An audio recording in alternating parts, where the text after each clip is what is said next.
The steak was rare, with blood accumulating on the platter like an unheeded caution sign.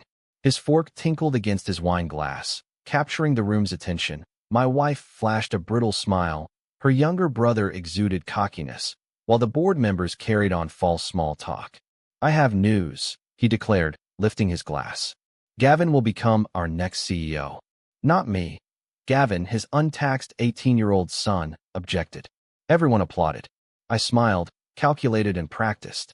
My heart pounded once, then hardened into something chillier. "I see," I replied. They didn't notice the grip tightening on my glass stem. They failed to observe the growing resentment in my eyes. They thought it was over. In reality, it had merely started anew. A dozen years ago, I wedded into the dynasty. It wasn't for the wealth or the reputation. I married Claire because she trusted in what I could create. We were meant to construct it together. My father, Charles, passed me the reins of a faltering business venture he lacked the motivation to revive. I sacrificed countless nights and special occasions to restore its vitality. All my brilliance was invested in its rebirth, turning it into a powerful force. I made them all wealthy. Initially, they admired me for it, but the sweetness of success is more satisfying when you're not indebted to anyone. However, the gratitude eventually turned sour into resentment. In Charles's eyes, I saw his initial discomfort at being overshadowed by the man he once referred to as son. Claire also began distancing herself, replacing laughter with silences, excuses, secrets, and subtle hostility. Gavin was merely a pampered youth craving a throne he hadn't deserved yet. Despite this, I remained loyal, waiting for his first overt act of betrayal. It occurred, appropriately enough, during dinner. In the weeks leading up to that night, small signs began to turn sour. Missing items during shared drives, meetings I wasn't included in, late-night phone conversations between Claire and someone, her voice tense, curt. In an unwanted email exchange, a bomb was detonated, inadvertently including me as a CC. Upon Gavin's transition, ensure Marcus is kept away from crucial decisions, as he will comprehend the necessity.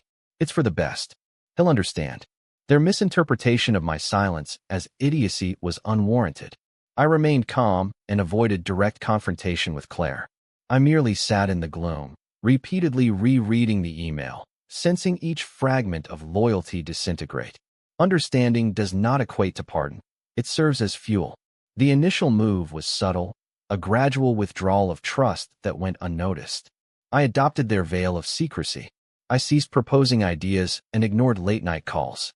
I became a phantom among them, scrutinizing their vulnerabilities. Charles took pride in his image, fearing scandal more than death, while Gavin left a trail of digital evidence filled with indulgences, such as private parties, underage drinking, and whispers of insider trading. I enlisted the help of a forensic technician to gather all information Gavin had ever handled online. Poor Claire. Her encrypted messages were discovered, not only to Charles, but to others as well. To a former lover who sought a replacement in my absence, it appears they coveted my position. Well then, let them choke on the power they seized. In secrecy, I acquired a significant stake in the company's property division, an asset Charles dismissed as mundane and insignificant. Through shell corporations, offshore entities, and connections of acquaintances, I ensured no trail led back to me. Not yet. Then, I set my final trap. At the following board meeting, I unveiled my retirement plan, receiving polite applause and forced sympathy as they hastened to push me out. Whilst they rejoiced, I invoked every clause they'd overlooked in our contracts. Golden parachutes revoked. Severance packages activated by misconduct clauses that Gavin had already breached. Thanks to the dossier, anonymously delivered to the Regulatory Commission, their property holdings were under scrutiny.